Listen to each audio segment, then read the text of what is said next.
I'm Tracy Baxter with today's Record Newswatch. Local health officials want you to get a flu shot since this year's severe flu season's already taking its toll on people of all ages.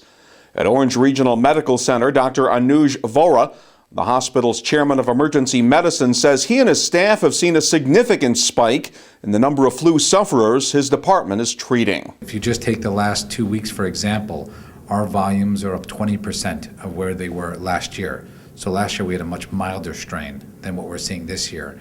And for some reason, it's not just isolated to us in Orange County, but it's nationwide.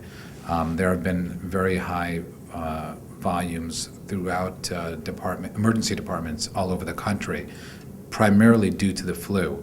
Some departments seeing 40% higher volumes, which is just amazing. You can't imagine what the wait times must be in institutions like that to try and get patients taken care of. We're seeing a very, very high volume here, probably one of the highest volumes we've ever seen at this institution.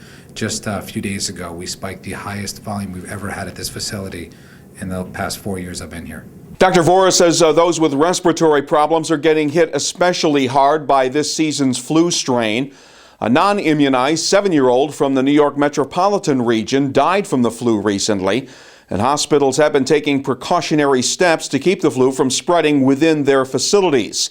The good news, according to Orange County Health Commissioner Dr. Gene Hudson, is that there's plenty of flu vaccine available, and you can get it from your doctor, a pharmacy, or from county health departments. Police in New Paltz were investigating the circumstances surrounding the death of a SUNY New Paltz faculty member who was discovered in his vehicle early this morning. 53-year-old Norbert Hellman of Esopus, a SUNY New Paltz adjunct professor, was found dead in his car in the parking lot at Elting Gymnasium on the New Paltz campus. Police say there were no indications of any foul play. Investigators had not made an immediate determination on the cause of death.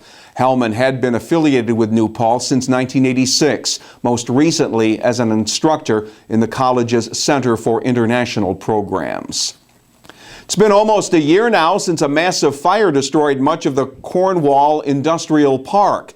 And much to the chagrin of town officials, the fire-damaged building material and debris hasn't been cleared away and carted off. Now those town government leaders will try to force the owners of the industrial park to clean up the site by going to town court January 16th, a year and a day after the blaze. The fire was labeled accidental, but the cause was never pinpointed. Reasons for the cleanup delay, as stated by the property owners, reportedly include Hurricane Sandy and the recent nor'easter. Reporter Mike Randall will have the latest on the effort to force a cleanup here at Record Online and in an upcoming edition of the Times-Herald Record. And students, parents, faculty, and administrators at Port Jervis High School spent the day not in a classroom, but in the school gym where a different kind of learning experience was taking place. It was called a Chain Reaction for Positive Change, and it's part of Rachel's Challenge, a presentation of empowering exercises designed to combat bullying and address student feelings of isolation and despair by creating a culture of kindness and compassion in our schools. Programs are based on the writings and life of 17-year-old Rachel Scott, who was the first student killed in the Columbine high school shootings back in 1999. Painful issues resurfacing again in the wake of the Newtown, Connecticut school shootings. Rachel's Challenge presenters say what they're attempting to do in schools is proactive and not reactive. Our program is preventative. It is not a crisis intervention program. It is preventative. We go to these schools and these communities so that these things don't happen. And in the news, you generally don't hear about what doesn't happen. But the idea is to create a family, a community where everyone is cared for. So that is really the fundamental message behind Rachel's Challenge and Rachel Scott Legacy of Kindness. According to the program, 160,000 students don't go to school each day because they're bullied, teased, and harassed. Those in Port Jervis who've been exposed to Rachel's Challenge say it has the potential to make a difference. It's really like changing. You go in and you get to see what other people like, what they're feeling, and you learn a lot about a person at this thing.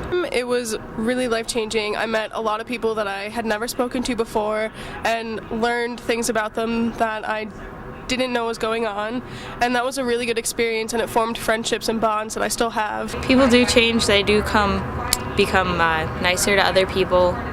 Bullying does stop sometimes, but it's only for like a short time. They need to stick with it for the long run. In a recent 24-month period, officials with the program received more than 450 emails from students who said they had changed their mind about taking their own life after hearing Rachel's challenge.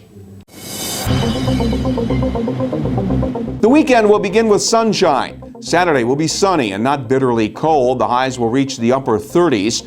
There could be some flurries overnight Saturday and into Sunday morning before the sun returns. By afternoon, temperatures Sunday will climb back into the 35 to 40 degree range. Stay connected to breaking news all weekend long right here at Record Online, and get all the news and features important to you in the weekend editions of the Times-Herald Record. For Record Newswatch, I'm Tracy Baxter.